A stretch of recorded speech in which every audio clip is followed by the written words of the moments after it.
Selamat siang pemirsa PBI Bintang Bumi Indonesia dimanapun berada ya, kita berjumpa lagi bersama saya Yusuf ya, tetap di BBI ya, informasi berita yang terupdate dan terpercaya. Oke, kita saat ini sudah kedatangan kami juga ya dari keluarga korban dari Myanmar ya. Iya, Myanmar anak saya. Myanmar, oke. Nah saat ini juga kita ada di Kemenlu Kementerian Luar Negeri ya. Tentunya pertama kita ucapkan dulu syukur kita kepada Tuhan ya, bahwa kita ucapkan terima kasih saat ini kita dari serta jajarannya seperti Kemenlu, terus pihak pemerintah ya, istilahnya yang sudah membantu perjalanan ini gitu, perjalanan kita untuk ya korban-korban TPO atau sindikat Myanmar ya. Oke, kita langsung aja ya pemirsa, kita langsung ke narasumber kita yaitu dari keluarga korban yang di Myanmar. Mungkin pertama biar masyarakat tahu ya gitu, atau teman-teman tahu Ya bahwa human trafficking itu di Jakarta ini atau di Indonesia ini banyak sekali, masih banyak di sekitar kita gitu loh. Jadi kita harus hati-hati buat yang punya anak-anak ya, jangan sampai tergiur dengan gaji besar gitu atau apa. Mereka tuh semua tersiksa gitu di sana gitu. Anakku ya puji Tuhan anakku bisa kembali dengan sehat, dengan sempurna, ya itu puji Tuhan. Benar-benar kuasa Tuhan yang bisa menyelamatkan anak-anak saya. Sebelumnya mohon maaf ya, itu kan berangkat ke Myanmar itu kan mungkin atas dorongan pribadinya, apa emang karena iming-iming suatu ini aja ya? Mereka diiming-iming dengan gaji besar gitu. Dia bilang kan ke Dubai dengan gajinya 30 juta gitu ya. Tapi sebelum sampai ke Dubai, di Myanmar dia sudah diambil transit di Myanmar selama 3 hari atau 4 hari. Nah di sana dia diambil paspornya dan hilang begitu saja dari. Jadi secara itu legal atau ilegal gitu? Itu ilegal. Jadi ilegal ya. Berarti secara sadar tahu bahwa itu kan pekerjaan ilegal ya. Dan tentunya resiko-resiko yang ditanggung itu kan udah tahu ya. Dan itu dari keluarga sendiri nih, terutama mengizinkan bahwa anaknya itu berangkat ke Myanmar itu seperti apa gitu. Ya sebenarnya sih ya penyesalan ya setelah sampai di sana, penyesalan sekali. Kok bisa sampai di sana anakku sudah dia sudah sampai ini seperti ini, saya seperti ini, susah gitu ya di sana. Ya itu penyesalan, saya nggak tahu saya bisa sampai mengizinkan mereka bisa di bandara mengizinkan mereka keluar gitu ya.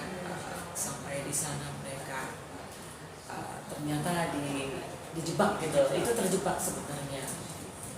Ya untuk pekerjaan sendiri kan tahu ya bahwa itu kan satu pertama ilegal tadi bilang, terus kedua juga resiko juga tahu. Dari pihak keluarga sebenarnya seutuhnya mengizinkan apa emang apa gitu loh dari sebenarnya nggak tahu ya, nggak tahu itu kalau mana itu ilegal atau ini enggak. Mereka karena anak-anaknya yang pengen kerja dengan iming-iming gaji besar. Ya. Orang tua nggak tahu itu, mereka anak-anak yang benar.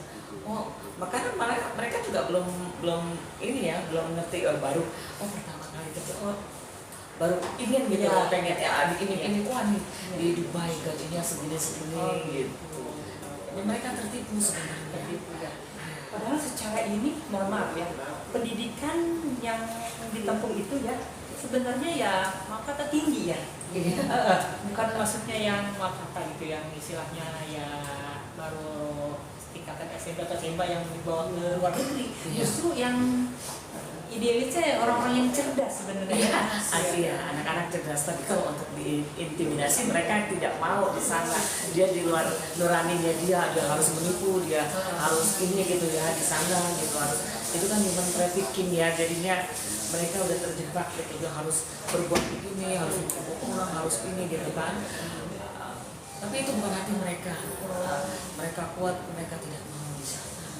Tapi mereka sama bosnya sendiri terpaksa dipaksa. Nah balik lagi untuk orang tua nih ya, terutama kan yang namanya orang tua ya untuk merelakan anaknya bekerja di luar negeri ya, kalau emang pasti kan suatu kebanggaan gitu ya. Nah ini kan jalurnya kan emang tadi tahu sih ilegal.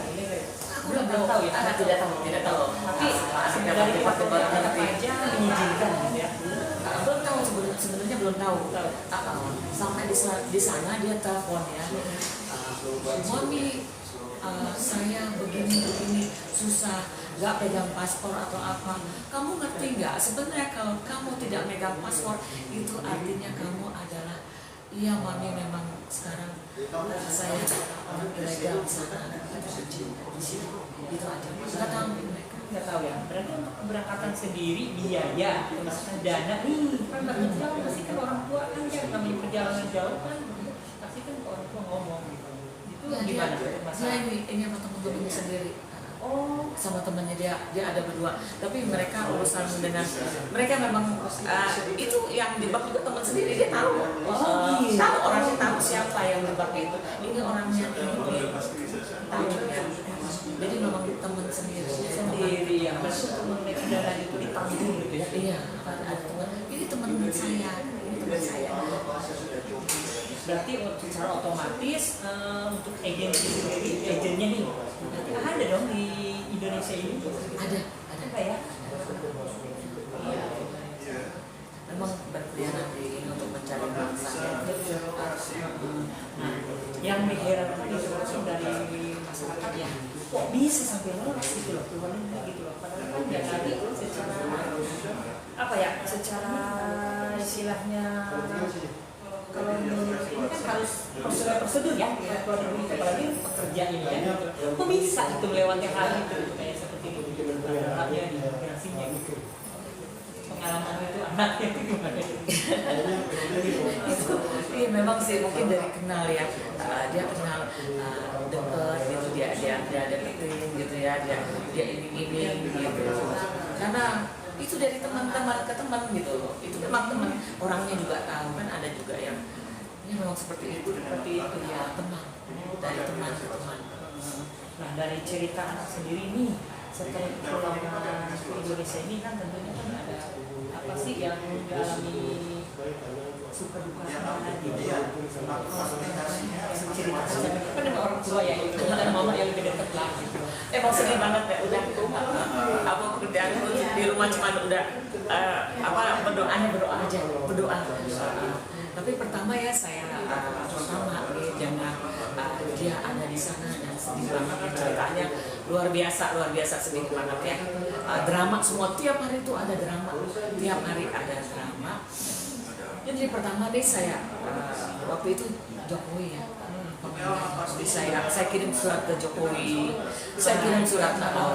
pertama saya kirim karena sesuai dengan SOP-nya dari Pak Jen tadi bilang begitu kan, sesuai dengan SOP-nya. Jadi di sana ada fasilitas buat warga negara Indonesia itu tadi aku dengar dari Pak Jen gitu kan. Jadi aku Pak Jokowi, aku ke Kapolri, aku ke Kapolda, aku ke Deplu, ke KBRI semua, bahkan ke Atam juga aku suratin, aku bikin surat semua, Kapolres juga aku bikin surat semua. Jadi aku kerja sama Kak di Kapolda juga, bagian di Polda tuh di bagian ada pesan Asia. masuk Juragan Ucup Sigabol. Itu yang saya buat anak saya, yang saya bisa perbuat untuk menolong anak saya di samping doa. Gitu.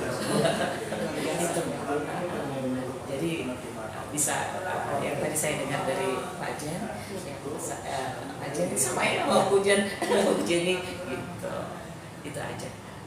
Berarti selama proses pemulangan ini tentunya tidak terlepas terkait dari pihak-pihak tertentu, contohnya pemerintah, KBRI juga. Jadi setiap hari juga saya monitor di Deplu juga ada kabar gini, kabarnya menyedihkan juga. Buat warga negara Indonesia itu benar-benar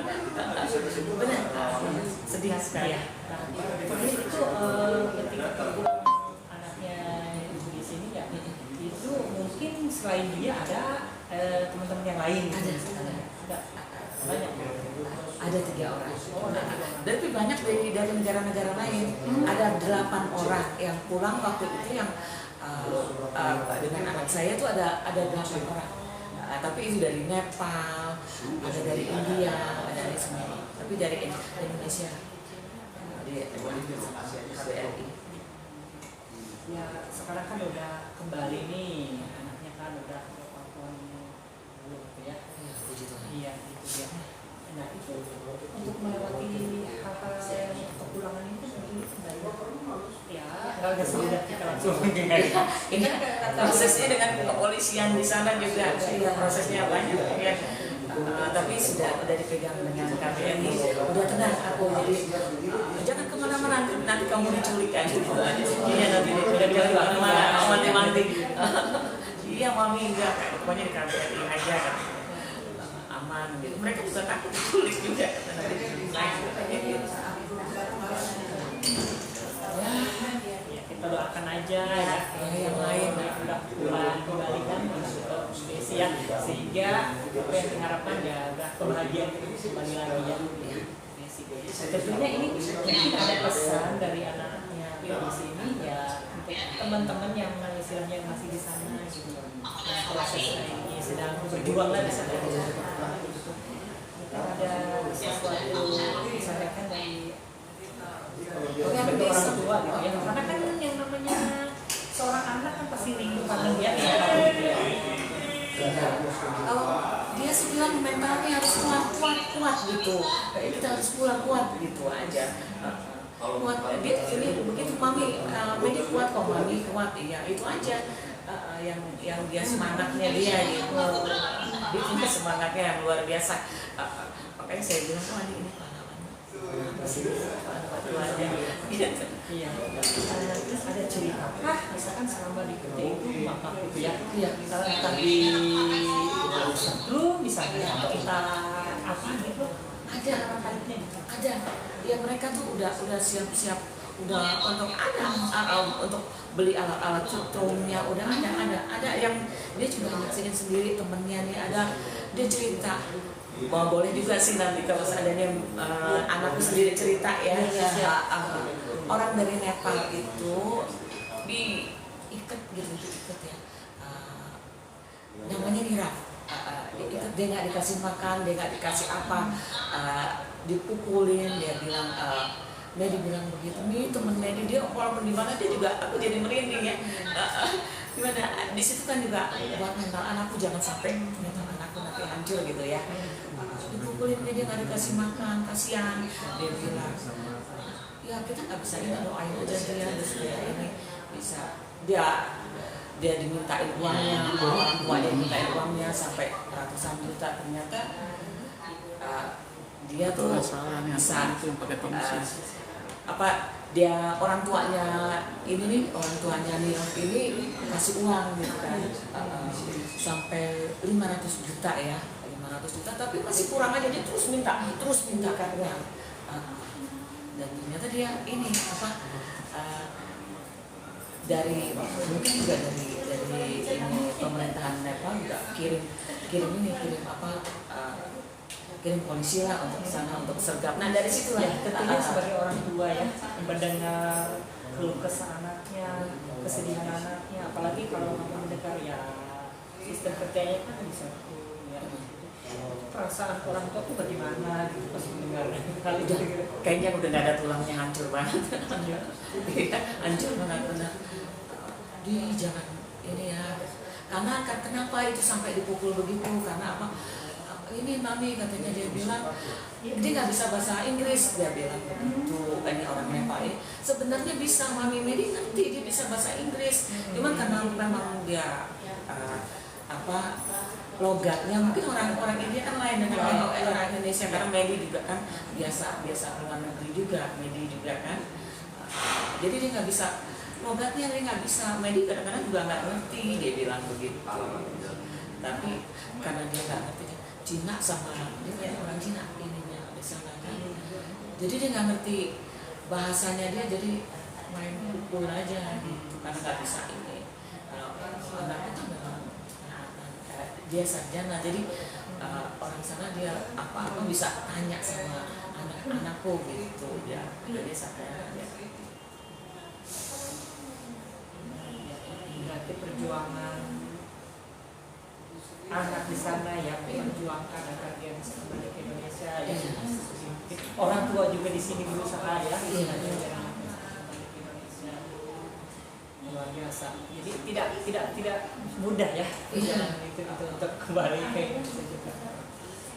Mungkin terakhir ya, untuk orang tua dari anak-anak ya, terutama kembali anak-anak yang ingin bekerja di luar negeri, tetapi pertama secara non ilegal, terus keduanya ya bekerja tapi ternyata di scam itu, apa sih pesan-pesan itu sebagai orang tua yang sudah menjadi ya korban kata-kata itu? Jangan teriming-iming dengan gaji besar sebenarnya. Banyak yang human trafficking di Indonesia ini banyak sekali untuk menipu anak-anak kita jadi tanpa masa depan di sana. Nah, untuk kelanjutannya kita kan pengen kehadiran langsung dari anak. Iya. Ya, langsung gitu loh. Bahwa yang mengalami gitu lah. Iya. Ya, kita izin ya nanti ya bisa datang lagi Next ya. di sini ya berbagi gitu lah informasi buat ya teman-teman semua. Yes. Oke, terima kasih teman-teman. Ini juga kita udah kedatangan si ibu cantik kita ya, ibu ketum dari RPA Indonesia ya tentunya. Ini akan memaparkan juga yang udah pulang yaitu saudari Siva ya. Wah, itu pemaparannya sebagai ketua umum gitu. Ini tentunya kan perjalanannya kan nggak mungkin sampai sejauh ini ya. Terkait ya. Terima kasih Bu Desi juga yang sudah menyampaikan pesan apa yang terjadi dalam kasus perdagangan manusia ini di Myanmar. Ini kasus Kamboja, di mana teman dan banyak sekali masyarakat yang menjadi korban itu minta bantuan kepada MUI. Ya, kami berterima kasih pertama-tama kepada Tuhan, puji syukur ya semua terlaksana karena banyak pihak yang membantu termasuk Kemenlu di sini. Jadi kasus Sipa itu kami mendapat telepon. Kami juga dari RPA ditelepon bahwa tolong uji ini RPA membantu proses pemulangan sana. Dia juga merupakan korban dari perdagangan manusia di sana, di mana iming-iming gaji besar seperti kata Bu Desi tadi, berangkatlah ternyata di sana yang sesuai dengan MUI itu tidak terjadi. Ya, akhirnya dia dibawa ke suatu tempat di mana bekerjanya 14 jam. Ya seperti biasa itu penipuan itu kasus-kasus online dan sebagainya. Karena kondisinya memang sakit, jadi memang harus pulang. Dia stres juga dengan situasi di mana iming-imingnya di MU itu beda, sampai di sana kok begini pekerjaannya. Nah, akhirnya dia melarikan diri, tapi harus diminta bayaran.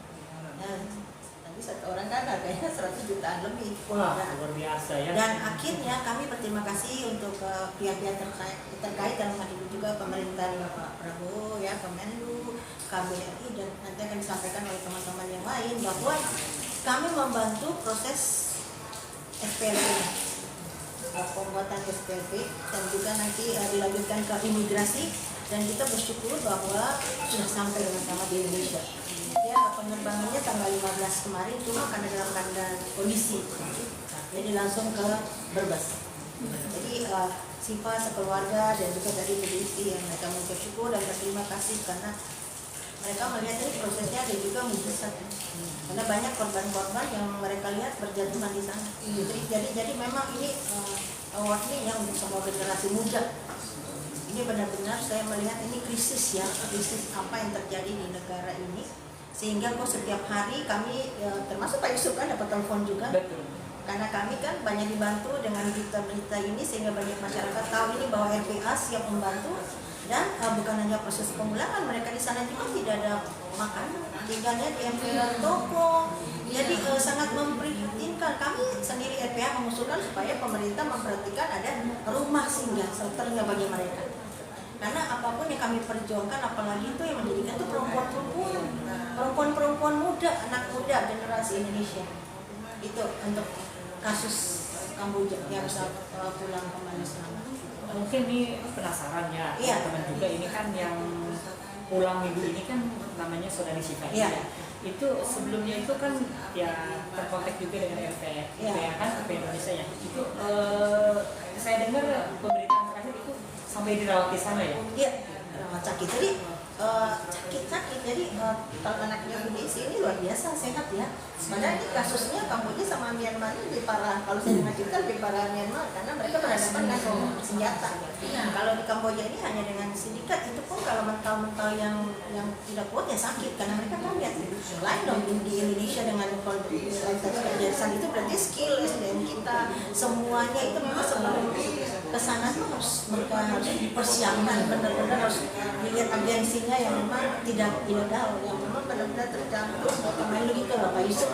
Jadi ini perjuangan untuk bagaimana kalau bisa kita berbicara berikutnya untuk pencegahan, tindakan pencegahan itu sehingga generasi muda itu tidak jatuh tiap hari tiap saat dengan perdagangan manusia. Nah ini ya berarti akannya pemerintah yang harus memberantas ini.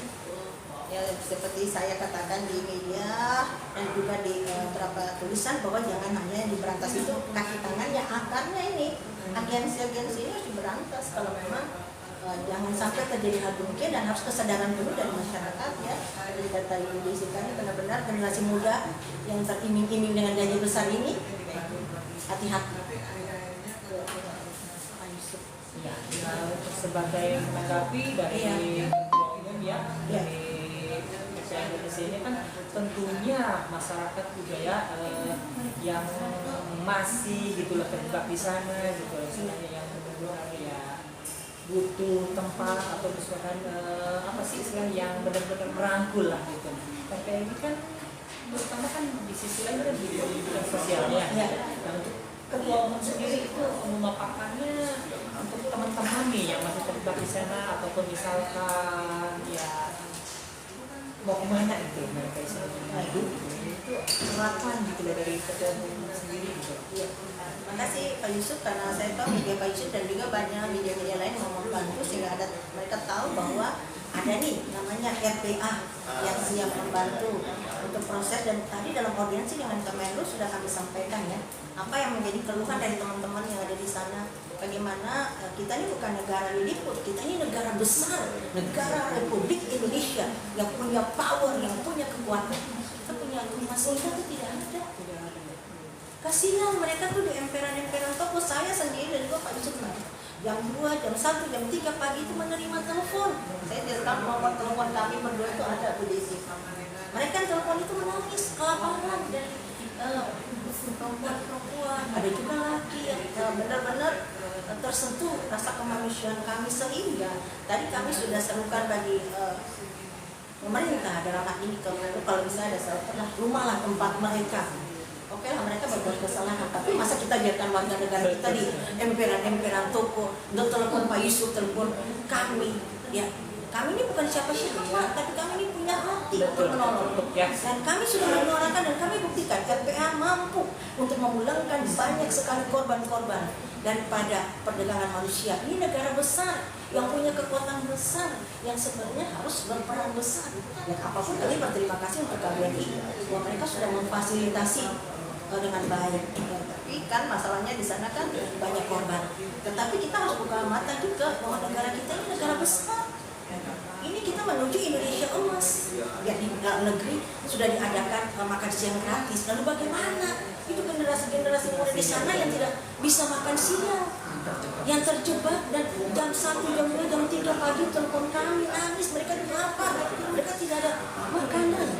Ini benar ya Pak Yusuf? Ini saya bukan bercerita fiktif, ini nyata. Dan ini sebenarnya pergumulan kita. Bagaimana kita dapat memberikan, yang saya katakan, pencegahan dan bagaimana supaya jangan lagi hal-hal ini terulang dan korbannya itu kan banyak Pak Yusuf. Dan kita sudah bersuara loh. Kita sudah menyuarakan. Saya berharap ada kerjasama yang baik, bukan hanya pemerintah dan masyarakat juga, supaya ya jangan terulang lagi. Jadi sekarang bagaimana yang di sana nih yang banyak tadi kita dengar banyak nih di sana yang berada-berada toko. Kalau pun mereka dikasih solusi misalnya nggak ada rumah tempat tinggal, mereka kalau di hotel yang termurah itu 300, 400 uang dari mana? Mereka tidak ada uang. Gimana Pak Yusuf? Seperti itu ya. Oke. Dari Ketua sendiri kan tadi sudah memaparkan ya. Iya. Misalkan kalau teman-teman masih terjebak di sana, misalnya kebingungan, misalnya mesti kemana gitu, misalnya istilahnya mengadukan lah, artian ya perlindungan KBRI ya, KBRI. Tentunya buat teman-teman juga ya yang masih berproses ini kan masih banyak ya, Masih banyak, masih banyak masih yang banyak. kita tangani kan gitu. Iya. Mungkin ya dari ketua sendiri sampai detik tadi pagi pun ya udah masih menghubungi gitu, bagaimana saya ini bulan ini katanya secepatnya dong ya gitu lah. Ya, terima kasih Pak Yusuf ya Bu Isi, kita terima kasih bahwa RPA itu dipercaya dan memang sudah ada, kita bukan sekedar ngomong doang, tapi sudah ada bukti bahwa RPA mampu untuk memulangkan korban daripada perdagangan manusia itu. Nah, bagi teman-teman yang ada di sana, kami berharap bersabar karena kami juga akan bekerja ini maksimal untuk membantu teman-teman. Kami kan tidak sendiri, kami bersinergi dengan semua yang ada, sehingga kami berharap teman-teman bisa pulang ke Indonesia, dan juga bagi orang tua yang sakit, khususnya kasus Myanmar ya, yang kemarin 4 orang aja dari Indonesia dibebaskan ya, dari 200 berapa sekian itu 263 itu warga negara Indonesia hanya 4 orang. Tadi kami dapat info dari kemarin, dan kami berharap ada tampilnya salah satu yang kami memperjuangkan, siapa, Suhendri, dan teman-teman ini anak-anak muda bisa pulang ke Indonesia dengan selamat. Jadi apapun ya di negara sendiri itu ya, kita masa sih tidak ada alternatif untuk anak-anak muda ini diperdayakan, dipersiapkan untuk bekerja di negara. Nah, maka kan ada itu muncul sekarang lagi viral ini tagar untuk keluar ya. Karena mereka tidak mendapat kepuasan bekerja di Indonesia. Ini pertanyaan bagi negara ini. Ini apa yang terjadi? Ini bagi yang duduk di dalam pemerintahan juga ini terus terang ini merupakan suatu hal yang dari hati nurani kami dipertanyakan kok. Kalau nah, kami tiap saat, tiap detik orang perbudakan manusia, tiap saat, tiap detik warga negara berteriak tidak bisa makan. Ini benar-benar sangat miris ya. Gimana Pak Yusuf? Dan teman-teman sabar, Ya. tenang, kami tetap akan berjuang RPA semaksimal ya Bu Desi, sehingga bisa kembali, dan orang tua yang sakit kuat seperti Bu Desi harus sabar. Saya setiap hari mendapat telepon dari orang tua yang terbaring di rumah sakit karena mereka memikirkan anak-anak muda nih. Ini sebenarnya pertimbangan untuk generasi muda, kita tidak bisa berbicara Indonesia maju kalau masalah generasi muda ini terulang di lingkaran setan yang tidak ada dia. Dia harus putuskan. Dan diputuskan kita dalam waktu dekat, kita juga nanti mungkin akan seminar, akan film menyadarkan untuk generasi muda, janganlah. Ya bagaimana kalau janganlah, berarti negara harus memberikan solusi, lalu mereka sini bekerja apa? Nah, itu berarti kan harus bersinergi holistik, menyeluruh dengan semua masyarakat yang ada, lembaga-lembaga terkait. Kemenlu sini luar biasa, kita berikan aspirasi ya, Kemenlu Republik Indonesia di Jakarta luar biasa, kami berikan apresiasi dalam bekerja sama ini, banyak kemulangkan. Mereka sudah bekerja semaksimal juga kami. Cuma kesadaran masyarakat dan pemerintah ini kan harus seimbang ya, kita pincang gitu loh, kita menyuarakan untuk mereka jangan pergi. Lalu solusinya ada nggak? Ini saya melihat ada kepincangan, ada sesuatu yang masalah di negara ini yang memang tanggung jawab kita bersama di sana. Ya, tentunya juga perlu diketahui ya teman-teman. Jadi kita tuh sebenarnya sih nggak fokus ke permasalahan atau problem yang ada di luar negeri juga ya. Sebenarnya di negara kita sendiri juga ya, bukan di negara saya. Kita juga banyak sekali yang kita tanganin gitu loh. Iya. Mungkin sedikit bolehkah? Ya, jadi teman-teman, RPA ini kita menangani masalah nasional dan internasional. Jadi banyak sekali masalah-masalah manusia, khususnya banyak kekerasan terhadap perempuan dan anak. Kami sudah menyelesaikan untuk 1 tahun ini aja ratusan kasus yang kami bawa sampai ke ranah persidangan ya, sampai di tingkat pidana, dan rata-rata yang dieksekusi RPA ini hukumannya 10 tahun lebih penjara. Tetapi apapun juga kita harus juga bekerja sama untuk yang paling berat ini, korban-korban itu dipulihkan. Ini rata-rata anak-anak SD kelas 4, 5, 6 SD, ini pemulihan. Jadi jangan kita hanya terfokus dengan makanan gratis aja. Ini korban-korban ini mau dikemanakan? Ingat, apabila anak-anak ini kita tidak bisa memulihkan mereka, maka mereka itu akan menjadi pelaku dari kekerasan karena mereka tidak selesai dengan dirinya lebih disebut. Dan ini kasus pemerkosaan ini tetap berjalan. Indonesia ini sebenarnya darurat kekerasan bagi anak-anak yang mengalami tingkat pemerkosaan. Jadi kami pendampingan untuk pemulihan. Ya, kalau secara hukum kami akan tetap memberikan hukuman yang maksimal bekerja sama sehingga ada efek jerah bagi pelaku. Tetapi yang paling sulit itu memulihkan anak. Ini kita tetap berada dalam proses pemulihan. Pak dengan hati, dan saya berterima kasih tim RPA ini sangat solid seluruh Indonesia. Kita sudah ada di 35 provinsi. Kiranya RPA ini punya visi yang besar dalam jumlah kualitas dan jumlah semakin banyak untuk semakin menolong masyarakat. Kiranya kita bisa bersinergi juga dengan pemerintahan Indonesia. Oh ya betul. Ini juga ada beberapa pertanyaan ya teman-teman juga nih mengenai ini kan tentunya selain menangani kasus-kasus yang ada terjadi gitu ya yang ada sedang dikatakan ini juga kan ada yang bertanya gitu bahwa dari apa istilahnya korban ataupun yang korban ini tuh kan tentunya ya, kalau mengalami pada anak-anak itu ya ada nggak gitu loh kata teman-teman gitu ya misalkan dari RPA sendiri itu kayak ya katakan rumah pemulihan ataupun misalkan rumah pendidikan gitu itu teman-teman ada rumah pemulihan itu ada, tetapi dalam tanda kutip itu juga hanya menjadi pertimbangan daripada kami yang tahu kami apa korban-korban ini kan mereka tuh berada dalam tekanan juga dari pelaku ya. Nah, jadi saya berharap negara Indonesia harus mempunyai konsep rumah pulih untuk anak-anak ini. Saya sudah punya konsep. 5 tahun yang lalu saya sudah menulis konsep itu. Dari pengalaman saya sebagai seorang aktivis di lapangan Jawa Timur ya, 20 tahun dengan teman-teman Jawa Timur, saya sudah punya konsep rumah pulih Indonesia untuk memulihkan anak-anak ini. Jadi karena anak-anak ini bukan berdasarkan gizi aja, tetapi mental mereka kenyang sih oke, mereka makanan gratis sehat, tetapi kalau mental mereka yang korban-korban ini setiap hari mengalami tindakan ini, Bu Desi sangat memprihatinkan. Kami punya ada beberapa tempat dan memang itu kami berusaha kalau bisa negara juga punya konsep. Kalau bisa juga Kementerian Pemberdayaan Perempuan dan Anak dan lembaga-lembaga terkait memikirkan bagaimana rumah pulih, model rumah pulih untuk Indonesia itu harus ada untuk anak-anak. Saya sudah punya konsep dan kan saya melihat di Indonesia khusus Jawa Timur itu banyak. Nah saya kepingin nanti kalau ada satu tempat modul itu di Jawa Timur Kediri. Bagaimana kita dapat memberikan terobosan rumah pulih itu sebagai percontohan bagi konsep negara ini untuk menjadikan anak-anak yang korban ini untuk dipulihkan. Kami juga punya kelompok-kelompok siap untuk bertukar pikiran bagi orang tua dan anak-anak yang mengalami kekerasan sehingga mereka bisa berbagi, saling menguatkan.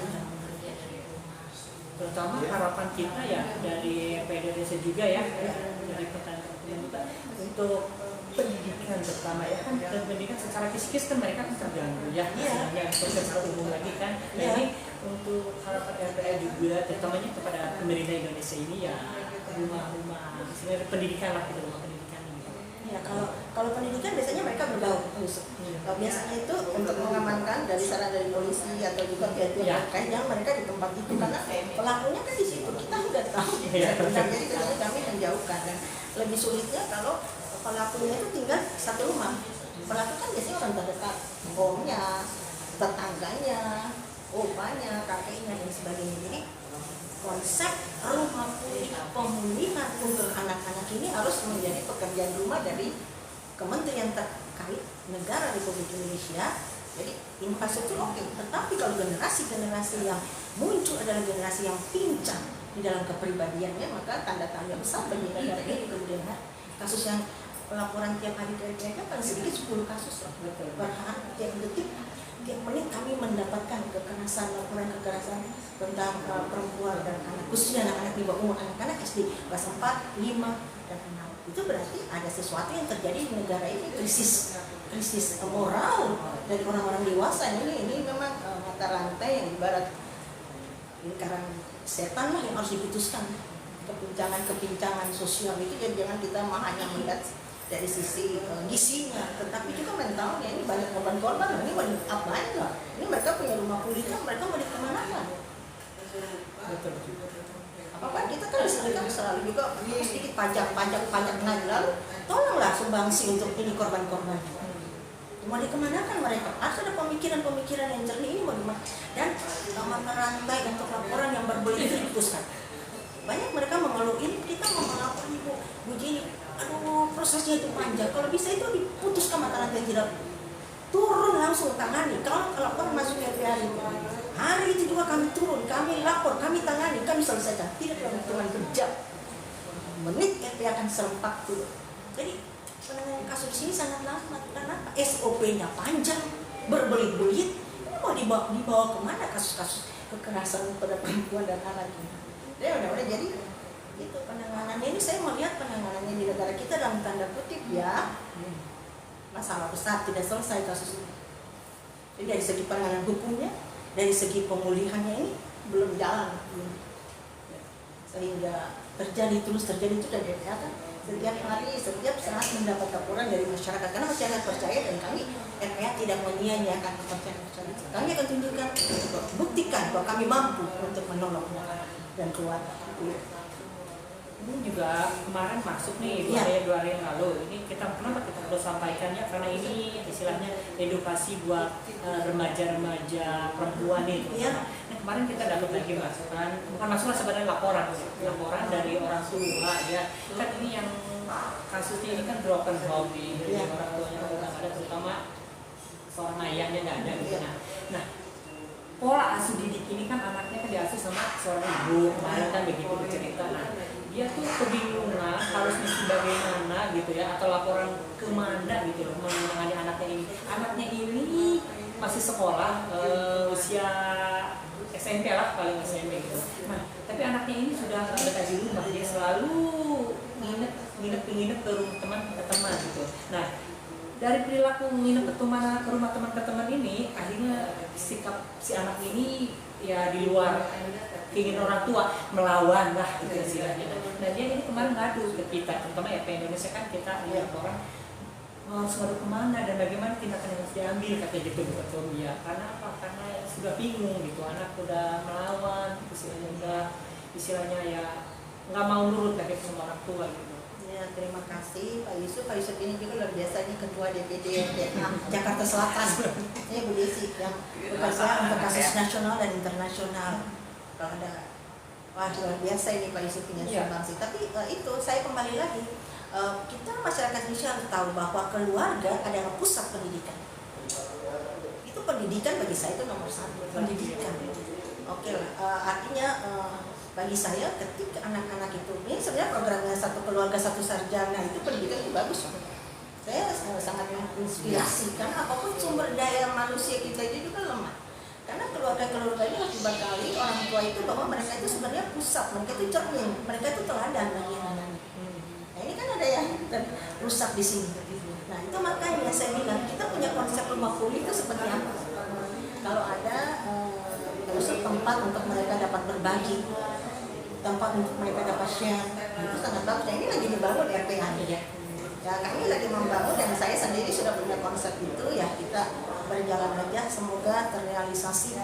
Banyak orang yang kita tolong dan juga banyak juga teman-teman, bukan saja yang bidang hukum yang bergabung dengan kita, teman-teman lawyer yang muda-muda juga, teman-teman yang belajar ilmu psikologi bisa membantu untuk bagaimana memulihkan mereka dan juga dari segi keagamaan juga. Jadi pemecahannya ini holistik nih, menyeluruh, duduk bersama nih bagaimana menolong mereka. Kan mereka ini harus ditolong nih untuk dapat tahu diri dan kembali ke lingkungan mereka. Itu perlu rumah, perlu untuk konsep rumah pulih itu yang perlu dibangun nih. Saya bilang, waduh ini saya bertahun-tahun sih nggak ada nih orang yang punya konsep. Makanya sebelum saya punya konsep sendiri sudah ada. Dia udah tahu kemana nih, kemana mau dibawa. Manusia-manusia seperti ini yang kita bersyukur kita membangun komunikasi itu udah berjalan. Semoga bisa kita menolong mereka. Bisa lapor aja Pak, Ya, kita bisa ketemu. jadi Laporin ke RPH, kami akan mudah-mudahan ketemu. hadir ya, bisa nonton ya. Kita akan ketemu dengan mereka. Ya, jadi dia rumahnya di Depok sih. Oh ya, bisa kalau bisa nanti kita langsung turun juga, bisa berdiskusi dengan keluarga karena ini kan langsung kita langsung turun ke lapangan, ketemu mana apa yang kami bisa bantu, duduk bersama, kami selesaikan bersama. Kalau bisa juga lapor Pak Yusuf di koordinasi. Ya, oke, selanjutnya yaitu bentuk rasa terima kasih yang bersinergi dari RPA Indonesia ini ya, terutama tidak terlepas dari terkait bidang terkait lainnya ya, dari pemerintahan yang lainnya, terutama ya kayak rasa syukur atau ucapan terima kasih yang disampaikan oleh atas nama RPA Indonesia, pertama-tama kami mengucapkan kepada Kementerian Luar Negeri yang telah menangani kasus-kasus RPA untuk memperlakukan tenaga-tenaga Indonesia yang ditahan di Myanmar dan Kamboja. Kami juga berterima kasih kepada Polsen dan Dunia yang telah membantu RPA Indonesia untuk bekerja sama memulangkan mereka. Terima kasih sekali lagi. Sebelum kita lanjut ke selanjutnya, yaitu mungkin juga ada ucapan terima kasih kita dari RPA Indonesia, yaitu terutama pihak terkait dari pemerintahan, yaitu yang menangani secara hukum, yaitu untuk Polri, Mabes ya, terutama. Boleh sampaikan? Saya mengucapkan terima kasih banyak kepada Mabes Kapolri yang telah membantu menolong para sindikat-sindikat kita yang di Kamboja, di Myanmar. Alhamdulillah sebagian sudah balik ke Indonesia dengan selamat. Begitu aja Pak. Tentunya nih yang terakhir nih ya, kita juga tidak bisa terlepas dari media ya, yaitu terutama media BBI, Bintang, Bumi Indonesia yang selalu mengupdate perkembangan juga menerima laporan-laporan dari masyarakat ya, yang lapor itu ya, termasuk ya kasus-kasus luar negeri ini ya, terutama di channel ini ya. Oke, ini dia ada ucapan terima kasih juga dari RPA Indonesia sehingga bisa bekerja sama dan bersinergi gitu untuk kelanjutan selanjutnya. Boleh Bung Poli sampaikan? Baik, ya, atas nama relawan perempuan ibu dan anak Indonesia, saya Poli Tutuarima mengucapkan banyak terima kasih kepada media Bintang Bumi Indonesia, terkhusus buat Pak Diego yang sudah bisa membantu kami RPA untuk berbagai kasus di dalam maupun luar negeri, sehingga semua kasus ini bisa terungkap. Tanpa media ya, informasi untuk masyarakat itu tidak sampai. Tapi berkat media, semua kasus khususnya yang ditangani oleh RPA bisa terungkap dengan baik. Ya, semoga kedepannya kita bisa bekerja sama dengan baik, menjadi relasi untuk kita lebih lagi intens dalam penanganan kasus-kasus seperti ini.